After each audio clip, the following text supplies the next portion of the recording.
Les 12 grands dieux olympiens ne sont pas les seuls à faire partie du panthéon grec constitué de l'ensemble des dieux. Il y en avait bien d'autres dont certains ont quand même leur petite notoriété. Commençons par ceux qui résidaient dans l'Olympe avec Eros, alias Cupidon, qui était le plus beau des immortels et dont je vous raconterai dans un autre épisode l'histoire avec Psyché. Le philosophe Platon dit de lui qu'il ne bâtissait sa demeure que dans les cœurs qui n'étaient pas durs, qu'il était incapable de faire le mal, et que celui qui est touché par l'amour ne marche jamais seul. Alors que d'autres auteurs affirment que c'était un jeune garçon malicieux, aux jeux parfois cruels, et que d'autres encore le représentent aveugle. Fils d'Aphrodite, la déesse de l'amour et de la beauté, et d'Arès, le dieu de la guerre, il a un frère, Antéros, vengeur de l'amour trahi et s'opposant parfois à l'amour, et une sœur, Harmonie, mère des Amazones et femme de Cadmos, le fondateur de la ville de Thèbes. Le nom d'Eros traduit aussi le désir amoureux, et c'est un des compagnons d'Hyménée, le dieu s'occupant des noces, d'où le mot hymen pour désigner le mariage. On a aussi Hébé, fille de Zeus et d'Héra et déesse de la jeunesse. Elle faisait le boulot de serveuse dans l'Olympe et se maria avec Héraclès, alias Hercule. Quant à Iris, la déesse de l'arc-en-ciel, c'était la messagère des dieux avant même Hermès, et l'arc-en-ciel serait en fait la trace laissée par son pied lorsqu'elle descendait vers la terre pour porter un message. Viennent ensuite les grâces, elles étaient trois. Aglaé, la brillante, Thalie, la verdoyante qui faisait pousser les fleurs, et Euphrosine, la joie intérieure. Mais elles n'avaient pas toujours de personnalité distincte et pouvaient simplement incarner la grâce et la beauté. En plus d'être les filles de Zeus, elles dansaient super bien et on les invitait donc toujours pour les banquets. Les muses étaient elles aussi généralement de la partie. Elles étaient 9, filles de Zeus et de Mnémosyne, la mémoire. Au départ, elles ne faisaient qu'un, ne pensant qu'à chanter en toute insouciance, puis on leur attribua à chacune une personnalité. Il y avait par exemple Clio, la muse de l'histoire, Uranie, la muse de l'astronomie, ou encore Terpsichore, la muse de la danse. Elle traînait généralement avec les trois grâces et Apollon, le dieu de la vérité et musicien hors pair. Elle jouait d'ailleurs de la lyre aussi bien que lui, et ce sont elles qui inspirent artistes et poètes, lesquels étaient encore plus respectés que les prêtres.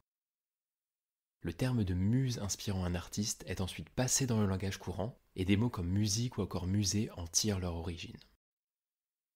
Passons aux divinités présentes dans les mers, à savoir qu'à l'époque, la seule mer dont il était question pour les Grecs, c'est la Méditerranée. Outre Poséidon, on va aussi trouver Nérée, le vieil homme de la mer, d'après le poète Hésiode, un dieu bienveillant qui épousa Doris et eut avec elle 50 filles, les Néréides, des nymphes de la mer, dont la plus connue est Thétis, la mère du guerrier Achille, mort pendant la guerre de Troie. Les naïades, quant à elles, étaient les nymphes des eaux douces et habitaient dans les sources et les ruisseaux. Alors c'est quoi une nymphe ? Ça désigne tout simplement toute divinité féminine de la nature, généralement représentée par de ravissantes jeunes femmes, et on en trouve de toutes sortes en fonction de l'endroit où elles vivent. Outre les naïades et les néréides, il y avait aussi par exemple les dryades, qui étaient les nymphes des arbres. Dans les eaux, on a aussi Protée, qui avait à la fois le pouvoir de prédire l'avenir et celui de se métamorphoser autant qu'il le voulait. Et Ménélas, le mari d'Hélène, aura affaire à lui à son retour de Troie. Dans le royaume des morts, il y a d'abord leur souverain, Hadès, alias Pluton, et sa femme, Perséphone, alias Proserpine. Ce royaume peuplé d'ombres s'appelle d'ailleurs aussi le Hadès, du nom de son souverain. Pour y arriver, il faut se rendre à l'endroit où se rencontrent deux fleuves, l'Achéron et le Cocyte, et monter dans la barque de Charon pour arriver sur l'autre rive. Mais avant cela, les âmes des morts devaient payer le passeur Charon et avoir reçu une sépulture.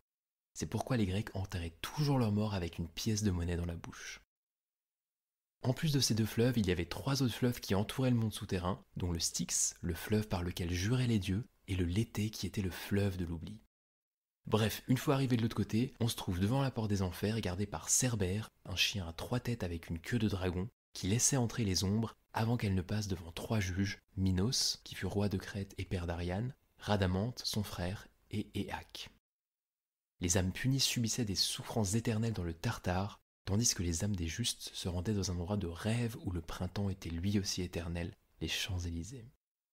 Les autres, la grande majorité, ceux qui n'ont rien fait de spécial ni en bien ni en mal, se rendent dans la plaine des Asphodèles. Quant aux Érinies, ou Furies, sévères mais justes, elles vivaient soit dans les enfers où elles punissaient les coupables, soit sur terre où elles les pourchassaient. Enfin, on y trouvait aussi Hypnos, le sommeil, et Thanatos, la mort.